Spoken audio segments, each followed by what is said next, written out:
Bonjour Guillaume, Bonjour Maxime. comment vas-tu?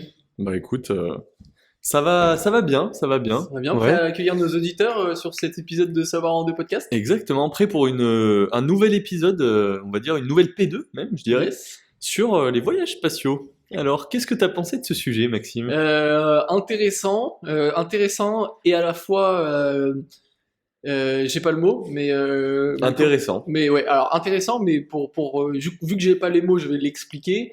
Il y a il y a beaucoup d'éléments qui sont soit trop scientifiques, soit trop vagues. Et puis après, bon, il y a le côté, c'est quelque chose qui est très inconnu, qui est loin de la réalité qu'on arrive un peu à concevoir, si tu veux. Donc, ça peut paraître un peu abstrait des fois, mais très intéressant quand Ok, même. Et toi, ok. qu'est-ce que t'en as pensé? Bah écoute, moi je me suis rendu compte de pas mal de choses Ok. dans ce que j'ai trouvé en fait, dans les avancées technologiques que ça a pu représenter, et sur lesquelles je me dis, putain, mais heureusement qu'on a fait ça, quoi. Heureusement J'ai qu'on est allé dans l'espace. ouais, j'ai pas du tout, mais alors pas du tout traité ce point, c'est marrant. Donc tant mieux. Et en plus de ça, on en avait parlé dans l'épisode 1, donc Ouais, c'est bien, tu vois. ouais, Et ouais, effectivement. encore une fois, comme je disais à la fin du dernier épisode, justement, on arrive toujours au final quand on fait nos recherches, même sans se donner une direction, à avoir des recherches qui sont différentes et du coup complémentaires. Ouais, Donc ça, c'est exactement. plutôt cool. Moi, j'ai repris pas mal de points qu'on avait abordés dans le premier épisode, justement pour apporter des réponses à ces éléments-là qu'on a abordés, sans trop de certitude, sans trop de certitude. Et donc là, ça pourrait être cool de voir quelles sont les réponses à nos questions, on va dire. Ouais, exactement. Est-ce que déjà tu aurais une définition de ce qu'est un voyage spatial? Attention, J'ai effectivement une je, définition, je mais m'avance pas parce que j'en ai pas moi. alors moi j'ai une définition qui est pour le coup très simple. C'est le mouvement d'un astronef dans l'espace. Astronef, c'est un véhicule spatial. Ok. Donc, voilà, comme son nom Donc l'indique, comme on dit n'importe un quoi. aéronef pour un avion, Ok. donc qui est dans les airs, un astronef, c'est dans l'espace. Ça doit venir du latin peut-être, astro, les astres, Je et suis pas nef, allé chercher plus loin le parce que j'y véhicule. voyais pas la valeur ajoutée. Mais, mais voilà, c'est véhicule spatial, donc c'est les satellites, c'est les drones, c'est les fusées, les bases spatiales comme l'ISS. Voilà, tout ça, c'est ce qu'on considère être un véhicule spatial. C'est un Mais du coup, question, un véhicule c'est quelque chose qui se déplace grâce à un moteur ou c'est quelque chose qui se déplace peu importe ce que c'est? Je suis pas allé chercher la définition de véhicule. Non, non, mais on sait jamais parce Et que oui, j'ai give up son petit surnom. ouais, je suis le loup, on m'appelle Ouais, comme ça. parce qu'il crie tout le temps au loup, il dit toujours au secours, au secours. Tu déballes dans la chambre et en fait, non, Pas de loup pas de quoi. loup. Disons qu'il y a un loup quand je fais ça. Ouais. Bon allez, c'était la dernière. Très bien. Et ben écoute, est-ce qu'on commencerait pas peut-être par le but des voyages spatiaux, peut-être? Totalement. Est-ce que t'as trouvé des choses intéressantes là-dessus? Alors, j'ai une petite partie qui fait un petit peu l'historique, rapidement, hein, il y a 6-7 lignes, l'historique des voyages spatiaux depuis le début depuis que ça a commencé, on va dire, Ok. vraiment commencé, jusqu'à aujourd'hui. Euh, mais je te laisse commencer pour l'objectif et ça me permettra justement de débouler sur la suite. Eh ben, je vais commencer déjà par l'enjeu principal du voyage spatial. Ok. On en avait déjà parlé dans l'épisode 1. Et en fait, c'est principalement pour une question de qui est la plus grosse. On va, C'est vrai. on va être assez direct. Alors pas à C'est, l'origine, mais par contre c'est ça qui a permis une étape en plus ouais, et qui a donné un coup de boost. Mais et c'est ça effectivement, exactement. Bah, en fait, concrètement, c'est la vitrine d'un pays. Alors c'est comme ça que j'ai pu le trouver. C'est la vitrine de la puissance politique et idéologique d'un pays. mhm. Donc c'est celui qui arrivera à mettre le pied en premier sur la Lune, celui qui arrivera à aller sur Mars, à trouver une nouvelle technologie de moteur, des choses comme ça. Bah, en fait, c'est vraiment, ça montre son avancée en termes de technologie. Ça montre que bah, la politique du pays est bonne, que le rapport de puissance dans le pays est bon parce que tout le monde avance dans la même direction, ainsi de suite. En Ouais. fait, globalement, ça montre que le pays est en bon état de santé ou en bonne forme. Le fait d'arriver ou pas à aller sur la Lune, quoi. C'est marrant quand même, ce côté très compétitif entre les pays. Après, il vaut mieux que ce soit dans ce sens-là que Ouais, derrière en une guerre, parce qu'en ouais, bien général, sûr. les autres formes de compétition entre les pays, ça finit souvent par être une guerre. Donc là, c'est plutôt cool. D'ailleurs, c'était à la suite de la guerre froide, hein, Mhm. ces événements-là, qui ont justement poussé un peu le truc, parce qu'il y avait le renouveau, on va dire, après la guerre. Chaque pays faisait, on va dire, un peu sa propre éloge et tout ça. Et Ouais, c'est ça, exactement. Bah après, très intéressant. ils ont trouvé un moyen, on va dire, pour briller pendant l'après-guerre, quoi. Ouais. Est-ce que tu as quelque chose sur l'origine de base? Que c'est quoi? C'est juste la curiosité humaine qui a fait que la toute première fois, on a commencé à se dire, tenez, il y a des trucs dans le ciel là, des petites étoiles, il y a une lune, il y a un soleil. Ce serait Alors, cool qu'on puisse y aller. C'est quoi? Curiosité? C'est quoi? C'est... honnêtement, j'ai pas du tout trouvé d'infos là-dessus, j'ai pas cherché, pour être Ok. honnête. Mais en fait, à l'origine, autant on s'est pas dit un jour, oh bah tiens, on va aller sur la Lune, mais on s'est dit, tiens, on n'a plus beaucoup de ressources sur Terre, ou dans les décennies qui suivent, les siècles qui suivent, on en aura encore moins. Est-ce qu'il y en aurait pas justement dans, dans la galaxie, quoi, concrètement, dans l'espace? Logique. Et du coup, c'est à ce moment-là où ils ont décidé, donc ils en règle générale, tous les pays, le monde entier a décidé de commencer la conquête spatiale et de partir faire des analyses sur certaines planètes, la Lune notamment, pour essayer, on en parlait dans l'épisode 1, de trouver par exemple de l'or, enfin peu importe n'importe quel métaux, n'importe quel matériau qui pourrait être utilisé sur Terre. Donc ça, c'est, on va dire, le but premier, c'est Donc le but théorique. tu parles de l'or, ça fait un peu écho à ce que je disais sur le fait qu'il pourrait y avoir, tu vois, quand on parlait de conspiration, on Mm. pourrait mentir là-dessus parce que on pourrait potentiellement menacer d'effondrer une économie La avec rue vers l'or, l'or. etc. C'est Et, comme l'Eldorado, mais version la Lune, quoi. C'est ouais, El Luna. El Luna, El Lunado, Ouais. El Lunado, C'est ce qu'ils disent Eldorado. d'ailleurs, ils l'appellent comme ça. Ok, C'est faux. Si tu nous très avais bien. cru, change de podcast. Ou alors va voir l'épisode sur la naïveté. Bien vu. Très très bien vu. Donc plaisante. Ce que je te propose justement, maintenant que tu as parlé de ça, c'est que je fasse le petit, on va dire, aparté historique. L'objectif du podcast, hein, c'est pas de faire de la culture G, mais en fait, je pense que là, ce qui est intéressant, c'est que ce côté, entre guillemets, culture G, va nous permettre d'avoir les bases et de donner un peu une frame et surtout d'avoir une idée de ce qui a été fait en fait, parce que c'est vrai que si on parle juste de tout ce qui est autour, de la technologie, etc., mais qu'on sait pas exactement qui a fait quoi, quand, bon voilà, c'est un peu dommage. Ce sera très très rapide. Euh, Ce qu'il faut savoir, c'est que dans les années 1950, même avant, on avait les fondements scientifiques qui ont été travaillés par Isaac Newton, Albert Einstein, etc. Où là, ils ont fait des études sur la propulsion spatiale, sur comment en fait est-ce est capable d'envoyer un objet dans le ciel, étant donné qu'on a conscience et la On a la connaissance gravité quand qu'il y a la même. gravité. Ouais, bien Ce sûr. serait bien qu'on saute, on retombe. Ouais. On envoie un truc dans l'air, on retombe. Un Comment on truc qui peut pèse des envoyer tonnes et quelque des tonnes. chose et qui pèse des tonnes et des tonnes, comme tu dis, suffisamment vite, fort, etc., pour qu'il sorte du champ de gravité, etc. Enfin voilà, sachant qu'on reviendra sur ce que je viens de dire parce que c'est pas tout à fait exact.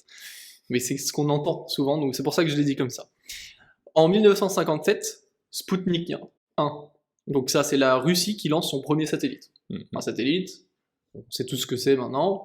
Grâce à ça, on a nos chers téléphones. Et vous êtes capable de nous écouter à l'autre bout du monde et de nous regarder, ou peut-être à 10 km de chez nous, hein, ça marche Ouais, aussi. c'est ça. Ou dans le même village, on Juste sait pas à notre fenêtre, s'il vous plaît, c'est flippant. C'est Eh, flippant vous de ouf.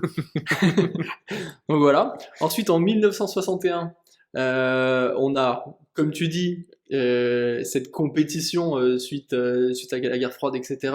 Et en 1961, on a la première arrivée de l'homme dans l'espace, donc pas sur la Lune, etc. D'abord par la Russie, et la semaine d'après, ou 2 semaines après, je crois pour être exact, par les États-Unis. On voit vraiment déjà ce côté compétition. Un petit peu. Ouais. Franchement, quand t'es à 2 semaines près d'un lancement spatial, qui sont des projets qui prennent plusieurs Des années ouais. Décennies. à même. être développés, tu sais que vraiment les deux. Il devait pas être bien loin. Voilà. Ensuite, 1969, le premier, pas sur la Lune, donc là qui est. Voilà. Donc, pour répondre du coup aux questions qu'on se posait, c'est Neil, le fameux Neil Armstrong. Neil Brafort. Neil Armstrong. C'est marrant quand même son nom en français. Ouais. Et que veut dire Neil du coup en français? Oh, bonne question. Ouais. Et bien sûr, son acolyte Buzz Aldrin, qu'on oublie toujours, mais qui était là. Hein, ils Celui étaient qui a deux. pris la photo, justement. Exactement, il fallait un photographe. Il n'y avait pas encore les fameux trépieds qui nous servent aujourd'hui, ou le minuteur, ou je ne sais quoi. Dans le même temps, enfin plus ou moins en parallèle, on avait pas mal de lancements de sondes dans l'espace pour justement analyser que ce soit la Lune, le Soleil, les différentes planètes et tout ça. Donc là, c'est pas des humains, mais ça permettait de choper des données de l'espace, savoir de quelle matière étaient faites certaines choses. Donc ça, c'est plutôt intéressant. Et pour, on va dire, finaliser, 1998. Donc là, c'est la station spatiale internationale, ISS, qu'on connaît, où là, on n'est plus sur de la compétition comme on l'avait avant, mais à l'inverse, sur de la collaboration. Ouais. Dans cette ISS, on va avoir les États-Unis, la Russie, le Japon, l'Europe au sens large, et d'autres pays qui sont moins représentés. Où l'ISS, l'objectif, c'est vraiment un laboratoire spatial, essayer de faire des études scientifiques ou médicales et ce genre de choses, et là il y a tout un écosystème qui leur permet de rester non-stop dessus, donc Ouais, c'est ça. c'est encore un autre point qui va être hyper intéressant aussi à exploiter tout à l'heure. Comment ça s'appelle, ça? Le fait de pouvoir être en autonomie? L'autonomie, j'ai pas un autre nom que l'autonomie, moi. C'est l'économie circulaire. L'économie circulaire, oui, Ouais. oui, C'est beau, le mais terme que j'ai pu trouver par rapport à ça, justement. Donc, ouais, comme dans c'est- Minecraft, ouais. économie circulaire, pour ceux qui ont la ref. Et enfin, jusqu'à aujourd'hui, des choses qui se passent, bon, pour l'instant, où il n'y a pas nécessairement, je vais pas donner de date parce que c'est pas de point spécialement précis, mais on a pas mal d'explorations robotiques, où on envoie des robots, que ce soit sur Mars et sur d'autres planètes. Donc on commence, comme tu disais dans le premier épisode, à se poser des questions sur encore d'autres planètes. Maintenant qu'on a fait la Lune, bon, on a vu et revu, c'est too much, on va aller voir ailleurs. D'ailleurs, pour information, Et voilà. C'est tout pour. c'est une info que j'ai trouvée, je l'ai pas forcément notée, mais le tout premier robot qui a été envoyé sur la Lune, du coup, pour faire des analyses, c'est par les Russes, et c'était en 2006. Ok. Et par la suite, de mémoire, en 2009, il y a les États-Unis qui en ont envoyé, et en 2015-2016, c'est l'Europe. À peu près. Pas mal. Voilà. Donc c'est fou, tu vois, de se dire qu'on a envoyé des humains avant d'envoyer des robots. Ouais. Tu vois. Après, peut-être qu'on avait déjà envoyé des systèmes d'analyse avant les humains, Oui, mais qui Mais n'étaient pas pas nécessairement considérés comme des robots, Ouais. On va dire autonomes, qui pas pouvaient avec se des déplacer, capteurs, faire des pas. trucs, etc. Ouais, bien sûr. Pas mal. C'est la preuve que le progrès technologique nous a permis de même revoir et retravailler notre façon d'explorer l'espace. Ouais, non, c'est assez fou. Et d'ailleurs, je vais revenir sur la chronologie. Est-ce que tu sais ce qui s'est passé en 2000? Parce que tu parlais de 98, on est quand même pas très loin de quelque chose que je trouve assez fou. À ton avis, qu'est-ce qui s'est passé en 2000? Alors, 98, c'est Pas la Coupe du Monde de foot. Coupe du Monde. Non, non, non. En 2000, non, dis-moi. J'ai pas dit non. En 2000, il y a eu le tout premier vol spatial touristique qui a été envoyé par les Russes Aussitôt? en 2000. J'étais choqué Mais par la date. moi je pensais que c'était genre il y a moins de 10 ans, tu vois. Pas du tout. Et en fait, on entendait parler de Elon Musk, etc., qui envoyait des trucs. Enfin, bah justement, en fait, à la base, c'était les Russes qui avaient envoyé ça pour financer la conquête spatiale. Ils faisaient payer les places. Alors, je crois qu'il y a eu 6 personnes qui sont parties dans l'espace. Et de 2000 à 2010, ils ont envoyé des gens dans l'espace. Et au bout d'un moment, ça coûtait trop cher. Et du coup, il y a des sociétés privées qui ont commencé à prendre la suite. D'où il y a 10 ans, en fait, il y a 10 ans, c'est des sociétés privées qui ont commencé à se développer pour pouvoir envoyer des gens dans l'espace. ok, donc avant c'était fait, mais entre guillemets, en soum-soum, Ouais. par les gouvernements. Et c'était que des gens extrêmement riches qui payaient de très beaux billets, on va dire. Alors, Logique. j'ai pas tout à fait de chiffre exact, mais on se situe entre 20 et 35 millions d'euros la place. Donc c'est quand même des chiffres qui sont assez pharaoniques, on va dire, mais Ouais, c'est comme la baguette de pain à la boulangerie, quoi. pour aller dans l'espace pour un milliardaire, en vrai, ça fait pas grand-chose, tu vois, au final. Pour un kiff pareil. Est-ce Ouais. que tu le ferais, toi? Aucune idée. Je saurais pas te dire, je suis quand même mitigé entre le fait que ça doit être super cool. À la fois, il y a beaucoup, beaucoup de contraintes. Donc on va réévoquer tout à l'heure, mais que ce soit comme on discutait déjà dans le premier épisode, que les contraintes physiques de préparation et tout ça, ou même si tu es juste un entre guillemets touriste, Ouais. tu dois quand même te plier à ce genre d'exigences. Et puis après, le côté, on va dire, entre guillemets, environnemental, où si tu y vas juste pour du tourisme, non. Si tu y vas pour d'autres choses et que, on va dire que tu as profité, on va dire, d'un transport pour te mettre dessus et être touriste, pourquoi pas. Si le vol est purement touristique, je sais pas. Eh ben, je savais que t'allais en venir jusque-là. Et du coup, j'ai trouvé une information. C'est pas du tout, ça ne pollue pas du tout d'aller dans l'espace. Ça va Alors, quand même dire. directement, ça pollue moins qu'un vol aller-retour Londres-New York Ok. pour une personne. Donc directement, c'est-à-dire. C'est-à-dire que, en termes d'émissions de carbone, ça va moins polluer qu'un vol aller-retour New York-Lyon. Londres, pardon. Oui, parce que c'est pas le même type de propulsion. Exactement. Et du coup, c'est ça que j'ai trouvé assez fou, c'est que ils se défendent en disant ça. Alors certes, il y a tout ce qu'il y a autour aussi, parce que le fait de fabriquer, Fabriquer du d'avoir métal, autant de etc., pièces, machin. etc. Forcément, ça doit polluer un peu plus. Mais ce que tu te dis, c'est que la personne va le faire qu'une seule fois, alors que prendre l'avion, elle va le faire toute sa vie, tu vois. Mm. Donc au final, est-ce qu'il vaut pas mieux prendre une fois un vol aller-retour pour aller dans l'espace? Surtout que c'est des périodes de 2 jours jusqu'à 7 jours maximum, tu vois. Ils Mm. restent pas dans l'espace 3 plombes non plus.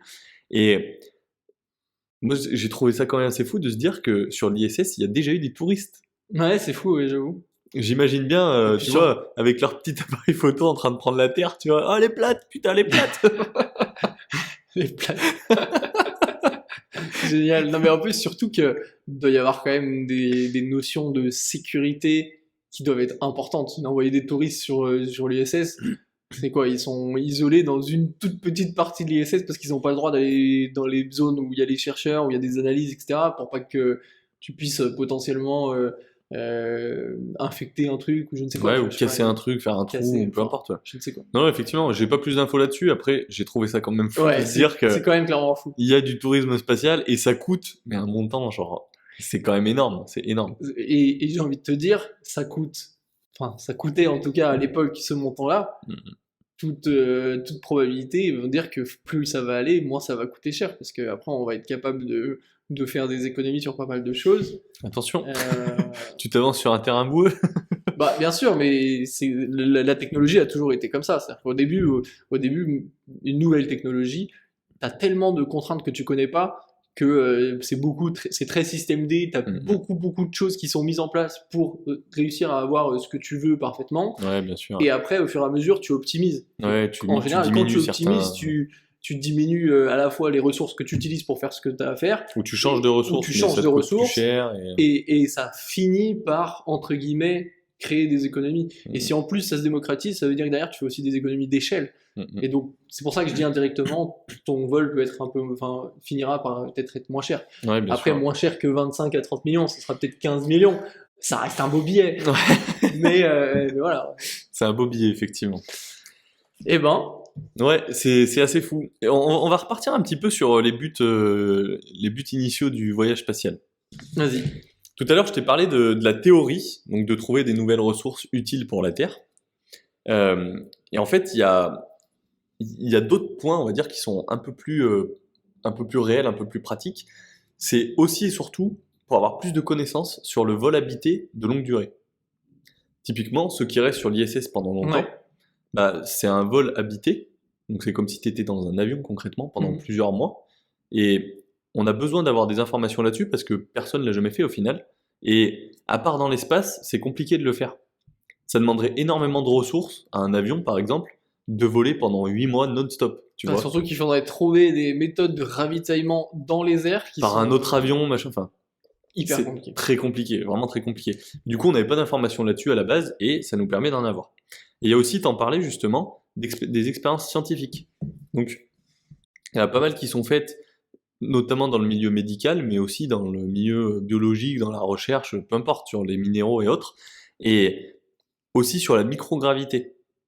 Des choses qu'on ne peut pas faire comme recherche en France Mais c'est- ou dans le monde, en fait. Hein. C'est exactement ce que j'allais supposer. Tu vois, Ouais. j'ai aucune connaissance là-dessus, mais j'allais me dire, en fait, je me dis que c'est une super opportunité de tester des études qu'on a fait sur Terre avec uniquement des ressources terrestres, hein, Mhm. mais de les tester dans un environnement différent vu qu'il n'y a pas de gravité, parce que ça doit nécessairement influer sur la matière, etc., et sur les résultats que tu obtiens. Ça peut aussi influer sur le développement de certaines maladies, par exemple. Ok. Parce qu'il y a des maladies qui ont besoin d'avoir la gravité pour se développer, tu vois. Enfin, c'est comme tout, en fait. Dans l'air ambiant, t'as des maladies, t'as des microbes, t'as tout un tas de choses. Des bactéries, des virus. Dans l'espace, il n'y en a pas. Donc tu peux faire des tests sous vide, tu peux te dire que peut-être, admettons, un jour, on pourra envoyer quelqu'un dans l'espace pour le soigner, tu vois, peut-être, j'en sais rien. En fait, ça va nous permettre de faire des avancées. Les bulles, là, pour ceux qui sont immunodépréciés, je sais plus comment, enfin, pour ceux qui ont plus d'immunité, je sais que c'est ça le mot, mais je sais plus la fin de déprécier, je sais plus exactement ce que c'est. Je sais plus, oui, plutôt que de faire des bulles stériles, tu sais, les salles stériles où t'as le sas, etc., bah, en fait, juste, tu l'enverrais dans l'espace, t'es sûr que c'est, par essence, stérile. Ouais, exactement. Donc après, certes, ça serait un peu coûteux, 15 millions pour soigner quelqu'un, mais au final, la vie n'a pas de prix.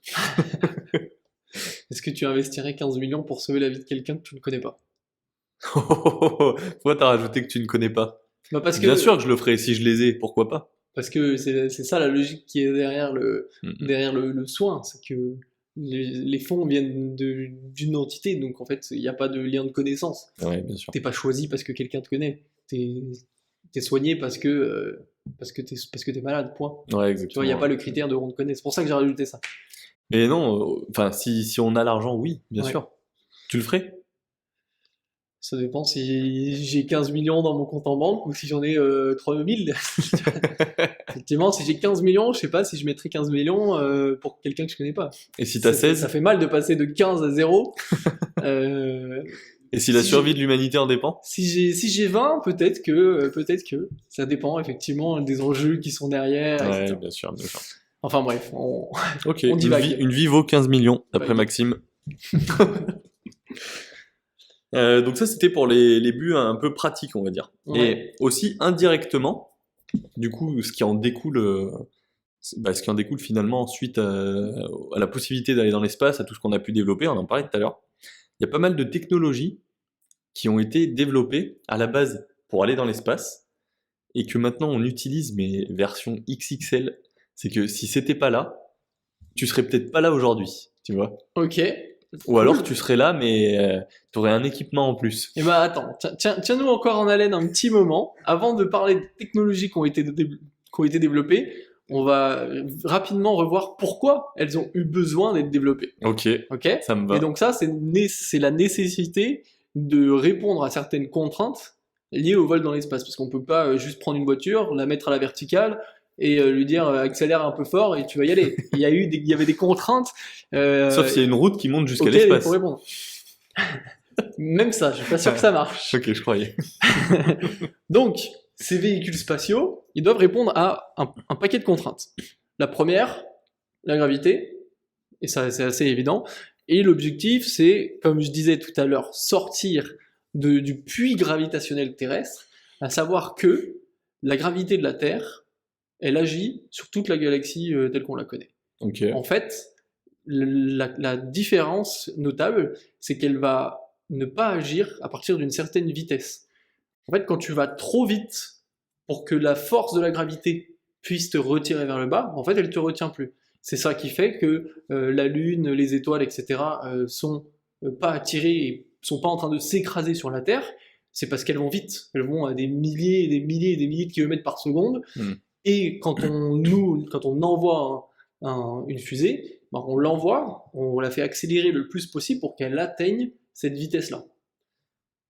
Et qui permet du coup de ne plus être soumis à la gravité et ensuite d'utiliser les différentes orbites pour conserver une vitesse sans utiliser de ressources. C'est ça qui nous rend capable d'un moment couper les moteurs, parce que sinon la quantité qu'il faut pour sortir de se sortir de cette gravité-là, elle est compliquée, mais si en plus derrière tu dois rester plein gaz pendant des mois et des mois, voire des années, c'est pas possible, ça fonctionne pas. Ouais. Donc, ou alors tu te fais ravitailler par d'autres fusées qui viennent à côté de toi et qui te ravitaillent. Elles aussi sont plein gaz. Et se font elles aussi ravitailler par une plus petite fusée. Très compliqué. C'est un peu compliqué. Au final, on a limite un escalier de fusée. Est-ce que ça serait pas la solution au final? Non, j'ai vu un petit article totalement rien à voir il y a quelques semaines qui expliquait Ouais. que si tu faisais en gros, c'était un test pour des ingénieurs pour calculer la taille de la tour qu'on pourrait faire, donc sur des milliers de kilomètres, quelle serait la taille de cette tour-là avant qu'elle soit totalement écrasée par la gravité, peu importe ce que tu veux y mettre, tu vois, tu peux faire totalement le champ libre pour construire une tour, tu vois, de plusieurs milliers de kilomètres, Ouais. sortir de l'atmosphère, et tu dois en fait, c'est juste pas possible. La gravité est juste trop forte dans tous les En cas. fait, on n'aurait même pas assez de ressources. Parce que potentiellement, on pourrait le faire. C'est juste que ça serait une tour qui serait extrêmement large. Peut-être genre un pays entier ou plus. Ça se trouve, ouais. Mais du coup, c'est impossible. En fait, il y a déjà la muraille de Chine qui fait ça. C'est déjà beaucoup. Et Ouais. ils l'ont pas fait monter à des milliers de kilomètres. Alors, Ah non, c'est j'imagine clair. même pas, tu vois. Ouais. Non, mais bon, voilà, pour dire que dans tous les cas, non, c'est infaisable. Donc on n'aura pas un jour un rainbow, circuit rainbow comme dans Mario pour pouvoir aller dans l'espace. Avec notre voiture. Avec notre voiture. Comme dans Fast and Furious, c'est ça que tu veux dire? Ah ouais, c'est vrai. Tu veux dire qu'ils ont menti? Ah, c'est du cinéma, Guillaume. Ah, pardon. Il On a en parlait 8 ans. justement dans le...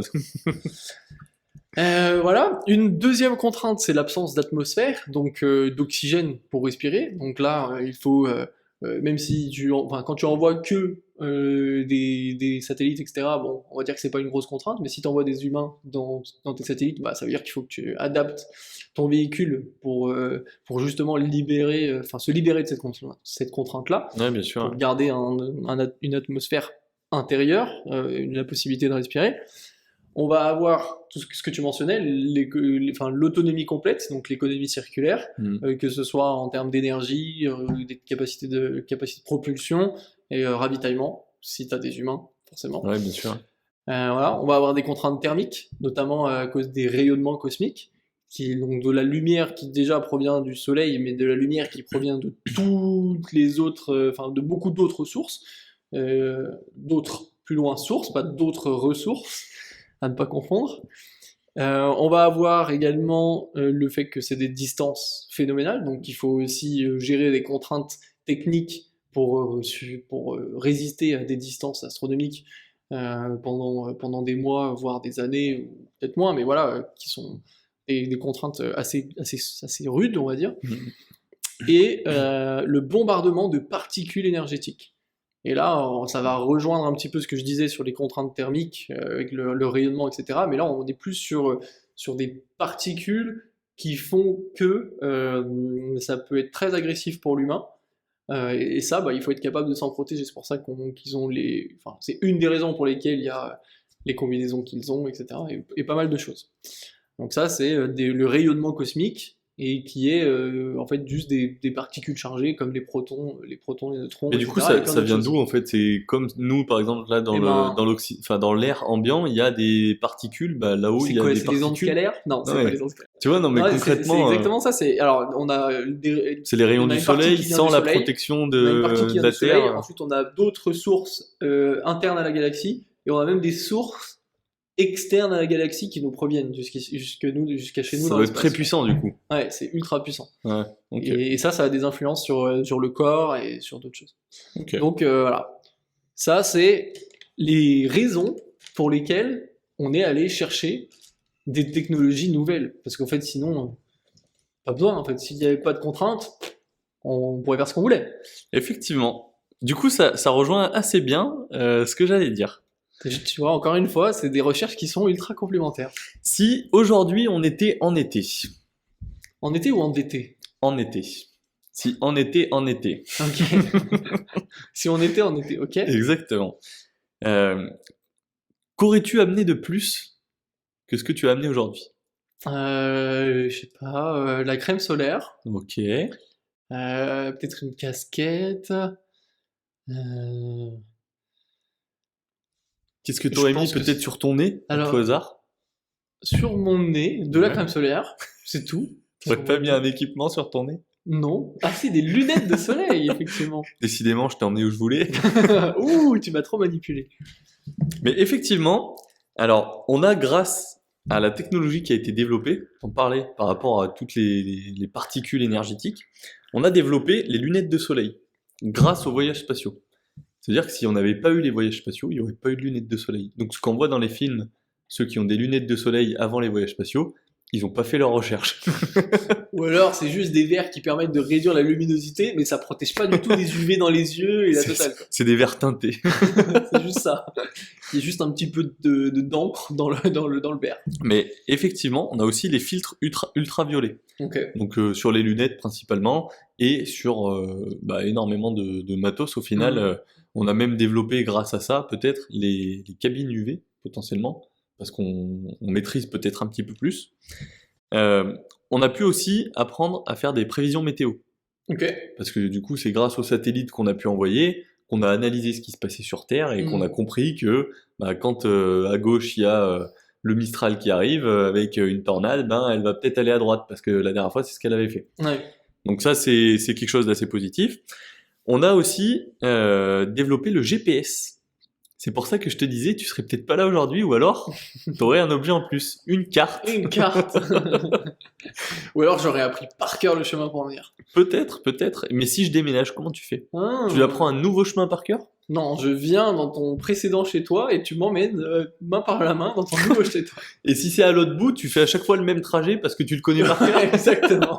C'est pas très optimisé. Va te dire ça à Waze, il va pas être content. Ok, j'avoue, je prends une carte.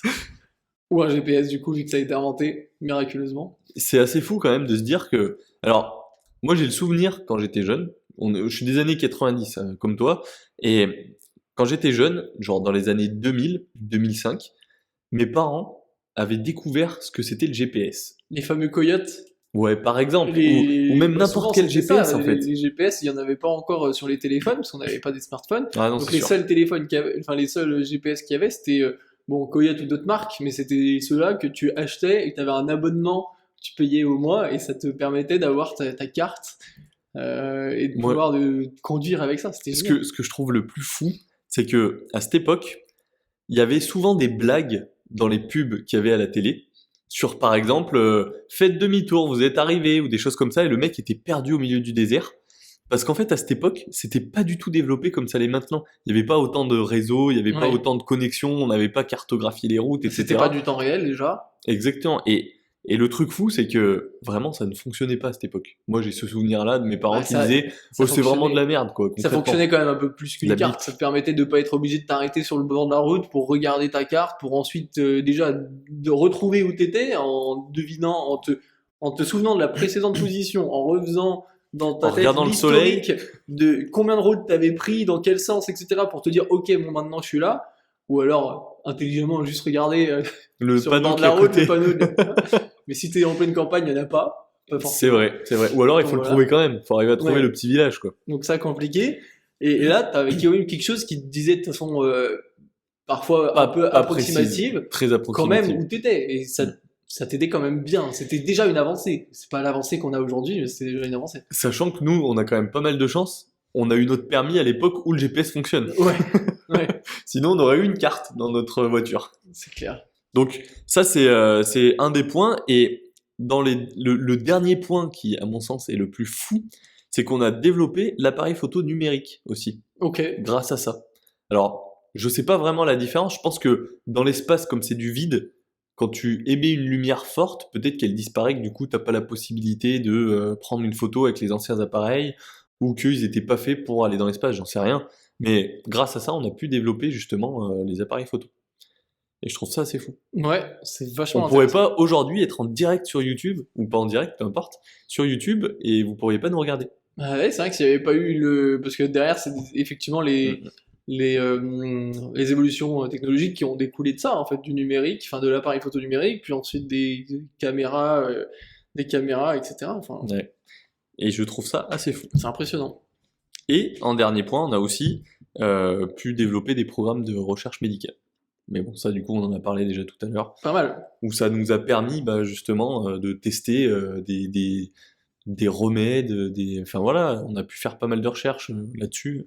J'ai pas forcément plus d'infos sur ce point-là, mais on a quand même fait pas mal de choses depuis ces voyages dans l'espace. Ouais, ça reste oufissime. Franchement, moi, je trouve ça hallucinant de voir ce que ça nous a permis. Après, c'est des technologies qu'on aurait peut-être découvertes plus tard, parce qu'on aurait fini par en avoir besoin, mais pas à la même pas avec la même vitesse. Comme justement, il y avait ce côté vraiment course à la conquête spatiale.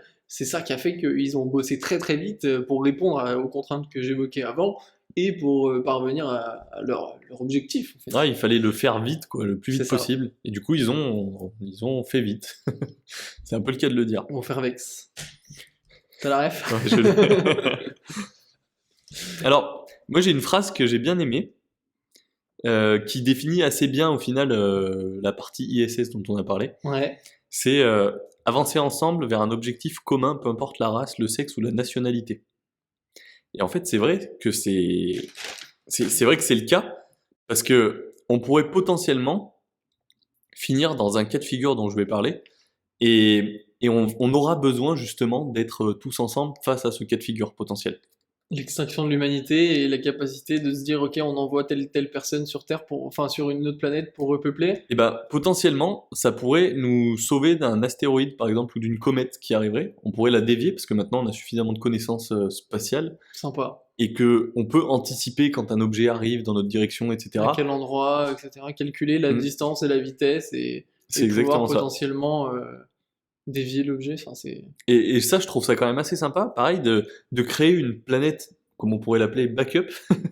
Si jamais la Terre vient à s'éteindre, bah, on aurait potentiellement une colonie sur une autre planète qui permettrait de pas avoir une extinction de l'espèce. Enfin, je trouve ça quand même assez sympa, tu vois, parce que mine de rien, la semaine dernière, on se disait, tiens, si ça se trouve, la Terre est plate, on n'est pas allé sur la Lune. Et en fait, si, on y allait. Et grâce à ça, on a potentiellement, on va dire, une rédemption de l'humanité qui pourrait se faire dans quelques décennies, quelques années, quelques siècles, on ne sait pas. Ouais. C'est très intéressant. C'est très intéressant. Moi, j'aimerais bien faire une petite partie sur les contraintes sur le corps. On parlait tout à l'heure, justement, tu mentionnais les voyages touristiques, le fait d'envoyer quelqu'un dans l'espace. Bon, cet entraînement, enfin, ces contraintes sur le corps, elles sont pas, elles vont pas impacter que les touristes, elles impactent aussi les astronautes qui y sont et qui en font leur job. Logique. Mais j'aimerais juste réévoquer quand même certaines choses parce qu'on avait une partie de réponse sur la partie 1, quelques éléments qu'on avait devinés ou qu'on avait déjà entendus. J'aimerais bien apporter un complément, on va dire, un peu plus fiable, avec des vraies réponses. On va avoir congestion de la tête, liée au fait que, comme la gravité est différente, on a une pression qui est différente. Il faut savoir que le corps, il est fait de fluide, et qui dit fluide dit pression. Et justement, bah, cette pression-là peut avoir des répercussions qui sont assez mauvaises sur le corps. Donc ça, c'est déjà quelque chose où comment ça s'appelle, les astronautes vont s'entraîner, vont être mis dans des conditions de gravité dans les fameuses centrifugeuses pour que le corps s'habitue exactement avec les centrifugeuses et tout ça. Parce qu'en fait, on a la chance, en tant qu'humain, d'avoir un corps qui s'adapte. Ouais. C'est ça qui fait qu'on construit du muscle, c'est ça qui fait qu'on grandit, etc. Et donc, en nous mettant dans des situations qui ne sont à l'origine pas faites pour notre corps a quand même cette capacité, cette faculté d'apprendre et de devenir tolérant à certaines choses auxquelles il ne devrait, entre guillemets, pas être tolérant. Ouais, et c'est pour ça qu'il y a des gens qui vivent sous terre et d'autres qui vivent dans des villes à 5000 mètres d'altitude, quoi. Ouais, alors que bon, les corps ne sont pas soumis aux mêmes contraintes dans ces deux cas-là. Ouais, bien sûr, et pourtant, on y arrive quand même. Juste par s'adapte. la force de l'habitude et de l'adaptation de notre corps. Donc ça, je trouve déjà, c'est une belle représentation de à l'espèce quel point c'est humaine. impressionnant notre corps. Ouais. Juste un petit Ouais, aparté, hein, c'est officiel.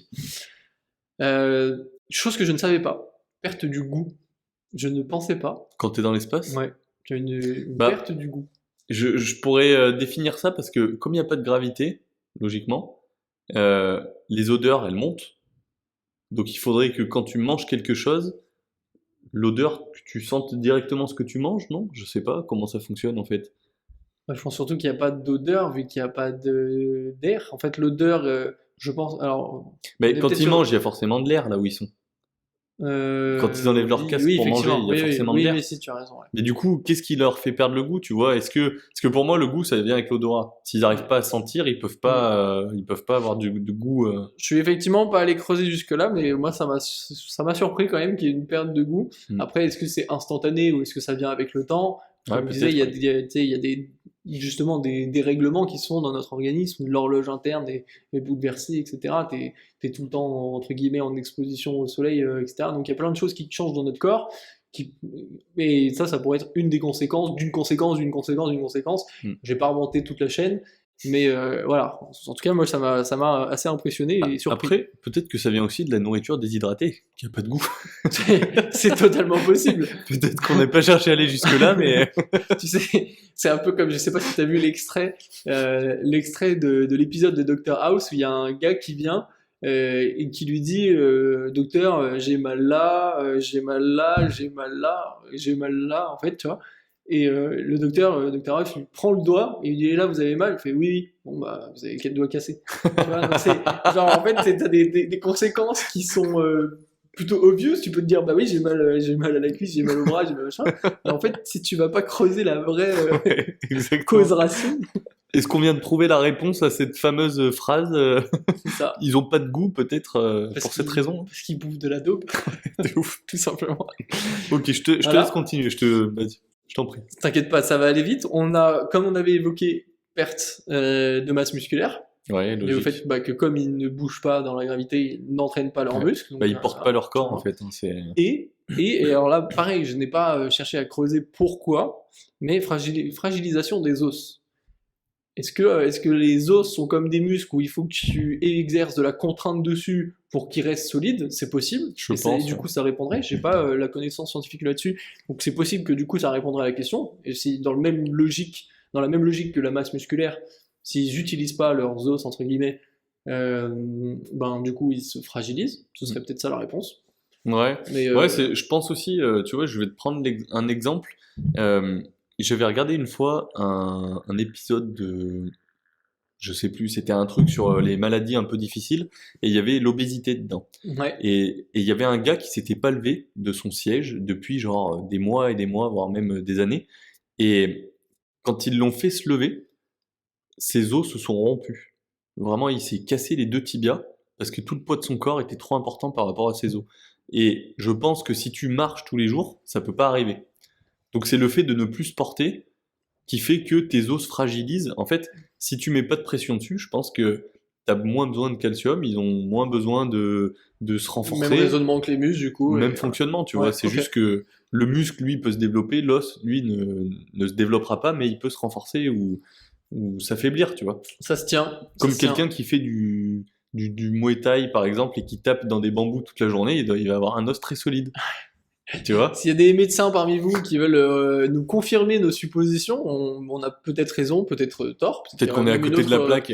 On a peut-être qu'à moitié raison. C'est peut-être qu'un élément de réponse. Si vous voulez nous confirmer ça, ce serait avec plaisir.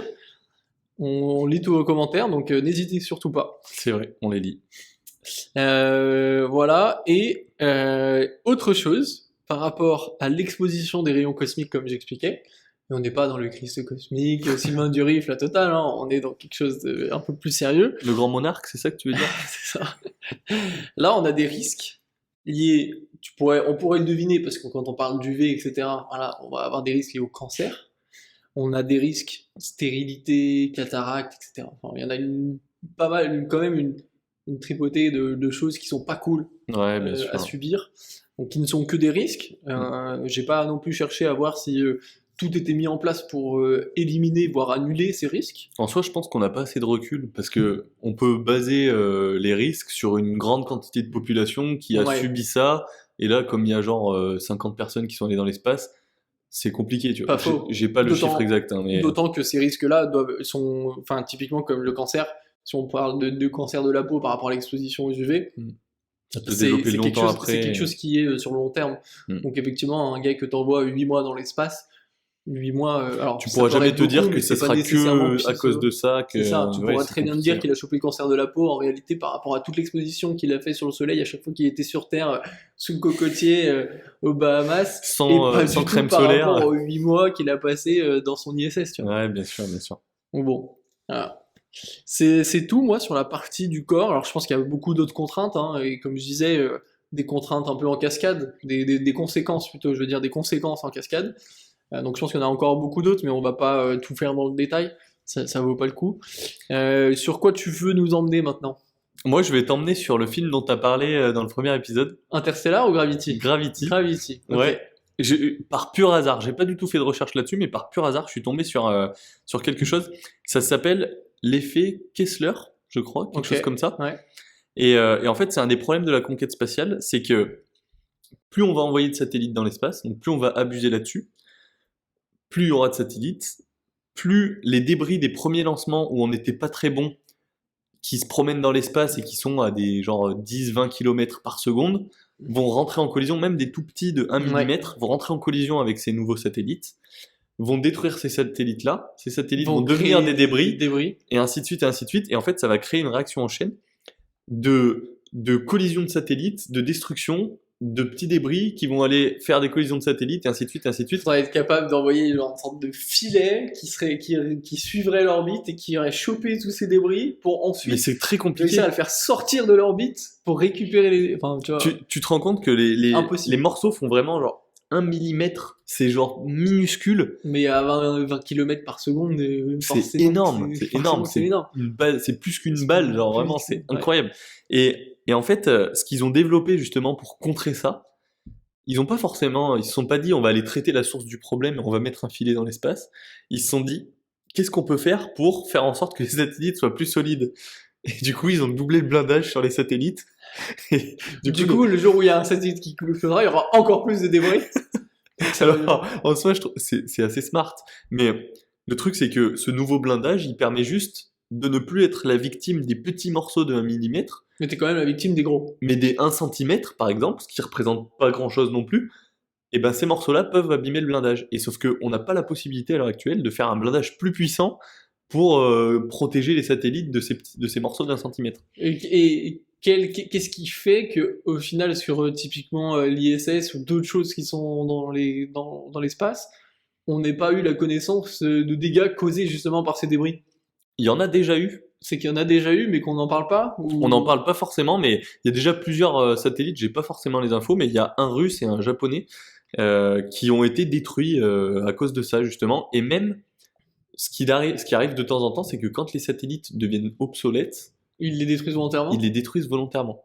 Arrête. Donc ils rajoutent des débris dans l'espace. Putain.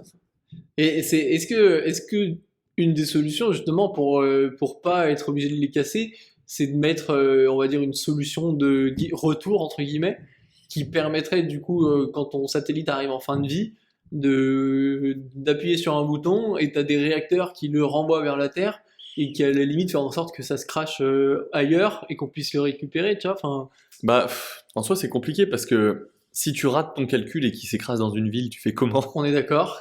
Et Si il s'écrase dans la mer, c'est pas beaucoup mieux parce qu'en fait tu pollues les océans. en fait, peu importe où il va s'écraser, ça va causer des dégâts. Ouais. Alors que s'il pète dans l'espace, c'est tellement loin de nous, c'est pas très grave, tu vois. Concrètement, c'est ça Ouais, ou alors dans ce cas-là, façon de ouais, penser. à l'inverse, plutôt que de le laisser autour de nous, ce serait de l'envoyer à l'autre bout de la planète, de la galaxie. Imagine si les autres font ça. Et voilà, Les autres galaxies. Un jour, on va se prendre un satellite. on va prendre un satellite, ce sera pas le nôtre. Ouais. Et là, on saura. Mais tu me diras, c'est pas plus mal, on saura. On saura. Donc on devrait peut-être le faire, c'est ça que t'es en train de dire. Ou alors, on devrait faire en sorte d'avoir des trucs qui ne périment pas, entre guillemets. Ouais. Satellite avec un cycle de vie illimité. Ou sinon, on devrait peut-être faire des améliorations sur les lanceurs et sur les réceptions des satellites. Mhm. Bah, tu vois, Ça revient à ce que je disais, ouais. Mais de toute façon, c'est pas des choses qui avaient été testées il y a déjà quelques années, d'être capable de faire revenir un truc Si, bien sûr. avec justement faire de la propulsion inversée, c'est-à-dire contre la gravité, mais suffisamment faible pour qu'on continue de descendre, typiquement, tu vois, ce genre de choses. Bah, Je sais plus. ça a été testé, alors pas forcément sur la contre-propulsion, mais je viens d'inventer le terme, hein, mais de pouvoir réutiliser les lanceurs à chaque fois. Ok, ouais. C'est ce que SpaceX Oui. a tenté de faire plusieurs fois et que ça a pété. Ça a fini par fonctionner et du coup, on a la possibilité maintenant de réutiliser certains lanceurs. Alors, en rajoutant des consommables dont on a besoin, en faisant des modifications de pièces ou des choses comme ça, il y a des trucs qui pètent. Mais à l'heure actuelle, on n'est pas capable de réutiliser à 100% un lanceur qui a été utilisé. Mais même si on arrive à le réutiliser à 50%, c'est déjà 50% de plus que ce qu'on faisait au début de la conquête spatiale. Ouais. Pour réexpliquer, donner un peu de détails à ceux qui ne connaissent pas forcément, quand on envoie un satellite ou autre chose dans l'espace, la masse qui se trouve sur Terre au moment du lancement et la masse qui se retrouve dans l'espace n'est pas la même parce qu'il y a des lanceurs, comme tu dis, qui sont typiquement juste des réacteurs avec du fuel, enfin Ouais. avec du fuel, avec le Du justement, carburant, ouais. le carburant en question qui est utilisé. Donc du souvent gasoil. c'est du gaz. Et non pas du fuel à l'inverse, donc n'écoutez pas cette bêtise que je viens de dire. Maxime, t'as dit du fuel. Et du coup, ce qu'ils font, c'est qu'en fait, ils vont être capables d'utiliser tout le carburant qui se trouve dans ce lanceur, et dès qu'il est vide, le décrocher pour qu'il retombe chez nous, et que ça libère du poids pour que les autres lanceurs puissent prendre le relais, et avec une charge, avec une masse même qui est plus légère, donc qui permet d'aller encore plus vite, etc. Et ensuite de permettre déjà à ce qu'il y ait moins de volume et de poids sur le vaisseau qui se retrouve dans l'espace, et surtout, du coup, comme tu disais, pouvoir tout simplement récupérer. Et d'autant plus que ce serait du volume inutile parce que ce serait juste des réservoirs. Ouais, Donc c'est un ça. réservoir vide, il ne sert à rien, surtout si tu peux pas le remplir là-bas. Donc voilà, pour ceux qui ne connaissent pas, voici ce dont on parle quand on mentionne Voici le fonctionnement. le lanceur en question. Et donc du coup, il y a quand même des systèmes qui ont été, qui sont en invention, on va dire, pour changer le fonctionnement des moteurs. Là, à l'heure actuelle, c'est des moteurs thermiques, donc ils fonctionnent avec du carburant ou avec du gaz. Et ce qu'ils font, c'est que ils brûlent le consommable, donc ils brûlent le carburant, pour pouvoir faire sortir de la propulsion et aller en direction de l'espace. Concrètement, c'est ça. C'est comme En fait, c'est le principe d'action-réaction qui a été Ouais. développé par Newton et qui fait que sur un objet, s'il y a une partie qui est propulsée dans un sens, en fait, ça va propulser dans l'autre. Il y a l'action, puis il y a la réaction. Et du coup, c'est le fait d'avoir, comme tu dis, ce gaz qui part vers le bas, qui va envoyer la fusée vers le haut. Ouais, c'est ça. Et du coup, c'est ça qui permet, en fait, finalement, entre guillemets, de se pousser sur rien. C'est-à-dire que finalement, le principe en lui-même, c'est pas une résistance à l'air. On n'est pas en train de pousser l'air. C'est pas un petit bonhomme qui saute et qui se pousse sur l'air pour remonter. Tu vois, c'est vraiment juste le principe d'action-réaction Ouais, qui exactement. permet à la fusée de monter. Et du coup, on est en train de développer un nouveau fonctionnement. Électrique. Non. Moi, j'avais vu quelque chose d'électrique sur à peu près 20% des vaisseaux qui sont utilisés sur une technologie électrique. Alors moi, j'en ai deux différents. Il n'y a pas de l'électrique Ok. dedans. Le premier, c'est la propulsion nucléaire. D'accord. Ce qui en soi semble assez logique, dans le sens où l'énergie nucléaire, elle est quand même... alors, elle est peut-être plus destructrice si on s'en sert mal, mais si on s'en sert bien, c'est une énergie qui est quasiment infinie, ou du moins qui peut durer énormément de temps et fournir une énergie très, très importante sur l'instant T. Ouais. C'est beaucoup moins coûteux que justement de virer les lanceurs à chaque fois, de fournir tout le carburant, il sera brûlé, et ainsi de suite. C'est moins polluant aussi, au final, parce que quand tu as des milliers de mètres cubes de gaz à consommer et quand tu as un atome de nucléaire, c'est pas la même chose. Je sais pas trop comment ça fonctionne, mais concrètement c'est ça. Et chose hyper importante, à mon sens, c'est beaucoup plus rapide, parce que c'est beaucoup plus puissant. Ouais. Typiquement, je te prends l'exemple d'un trajet Terre-Mars. Là, à l'heure actuelle, il faut entre 8 et 10 mois pour le faire. Si on passe au nucléaire, il nous faudrait entre 3 et 4 mois, sans forcément avoir optimisé. Et dans le meilleur des cas, d'après les scientifiques, il faudrait 45 jours. Ça veut dire qu'en un mois et demi de trajet, c'est même pas un trajet en bateau pour faire j'en sais rien, Le Havre, New York. On pourrait aller sur Mars. Ouais, c'est fou. C'est quand même fou de se dire ça. La seule contrainte de cette technologie, c'est qu'elle est difficilement miniaturisable. Ouais, bien sûr. Et que du coup, ils ont des difficultés à l'appliquer, sinon ce serait déjà fait. Bien sûr. Et il y a la notion de stabilité aussi de Ouais, c'est surtout de l'énergie nucléaire. Après, ça fonctionne déjà sur des sous-marins. Oui. C'est quand même assez miniaturisé, tu vois. Mais c'est pas les mêmes contraintes. Dans l'eau, il n'y a pas autant de pression atmosphérique, il n'y a pas de gravité, etc. Il y a quand même un changement de pression, mais effectivement, c'est d'autres choses. Et du coup, ça va être mon mot de la fin. J'ai un deuxième moteur qui pourrait être utilisé et qui est déjà développé, qui a déjà été utilisé une fois. Et ils ont réussi justement à aller dans l'espace. C'est le moteur à détonation rotative. Le terme est très stylé. Je ne connais pas. Ça veut dire Détonation rotative. Concrètement, on déclenche une série d'explosions. Alors, je sais pas vraiment comment ça fonctionne, mais on déclenche une série d'explosions et c'est la puissance des explosions qui va propulser à chaque fois le véhicule dans les airs. On brûle pas du carburant qui nous pousse, on va déclencher des explosions qui vont à chaque fois, avec l'onde de l'explosion, nous faire grimper dans les airs. Et ce serait quoi, plus économique que de brûler le carburant en continu? Eh ben, je sais pas. J'ai pas la réponse. Je l'ai pas trouvé cette réponse. Donc ça permet de garder un peu de suspense pour la fin de cet épisode. Ouais, effectivement. Un très bon épisode. J'ai Ouais. pas vu le temps passer, honnêtement. Moi non plus. Et je vais donner une dernière petite information sur le tourisme spatial. Allez, c'est quoi, On c'est un est- fun fact? Non, On n'est pas sur le fun fact? non, le fun fact c'était l'année 2000. Ok, oui, pas mal. Je l'ai pas présenté comme tel. Non, on parle souvent d'économie et d'impact économique de certains milieux. On en a parlé dans les jeux d'argent, dans globalement quasiment tous les épisodes. Et là, en l'occurrence, il est simplement estimé. Il est estimé à 851 millions d'euros. Donc c'est pas énorme, L'impact économique de quoi? De tout ce qui a été fait uniquement pour le tourisme spatial. Ah, juste le tourisme spatial. Ouais. En fait, je pense que c'est compliqué, même si on arrive à diviser les coûts, à faire en sorte que ça coûte vraiment moins cher.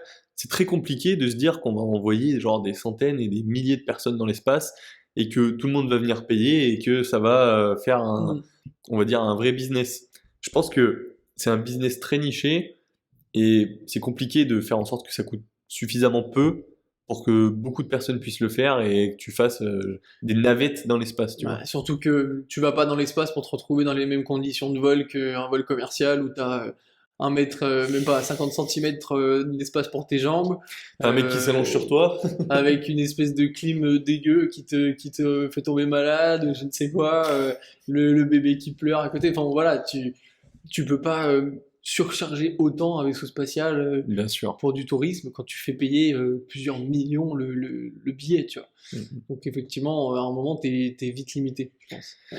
Et puis il faut que ça continue à être rentable, hein, quoi qu'il Ouais. arrive. Donc, Mais 850 millions sur une base de 15 millions, ça veut dire que pour rentabiliser, alors je sais pas du coup si c'est tout le tourisme spatial qui est 850 millions, bon c'est peut-être pas le bon chiffre, mais si par exemple on dit que sur ces 850 millions il y a eu peut-être 10 vols, ça veut dire 85 millions de vols, j'en sais rien. En fait je sais pas, je vais pas faire des hypothèses.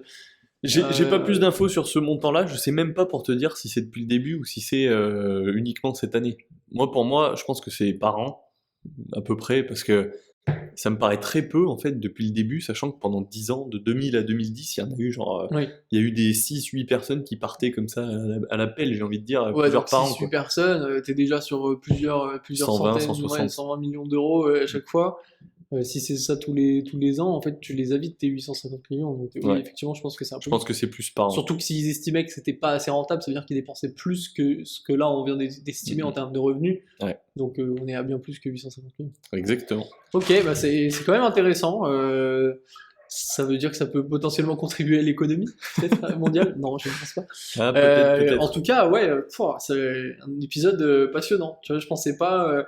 Surtout qu'on a essayé de se concentrer plus sur le vol spatial en tant que tel, et non pas sur tout ce qui regroupe l'espace, parce qu'il y a Ouais. énormément On n'a de pas parlé choses. des colonies, on n'a pas parlé Non. de ce qui pourrait se passer après, etc. Non, en fait, on n'avait pas parlé des différentes c'est planètes, trop grand, c'est trop grand. des mouvements entre les planètes, de tout ce qui est là pour le coup très scientifique. On n'a même pas parlé spécialement de ça.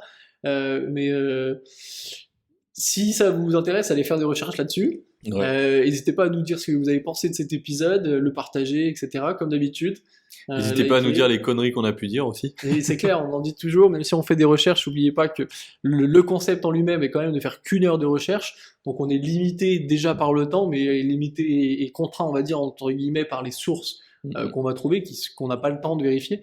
Donc il se peut qu'on ait dit des bêtises, il se peut très probablement qu'on ait dit des choses vraies, hein, j'espère quand même. J'espère aussi, sinon ça serait un sacré épisode.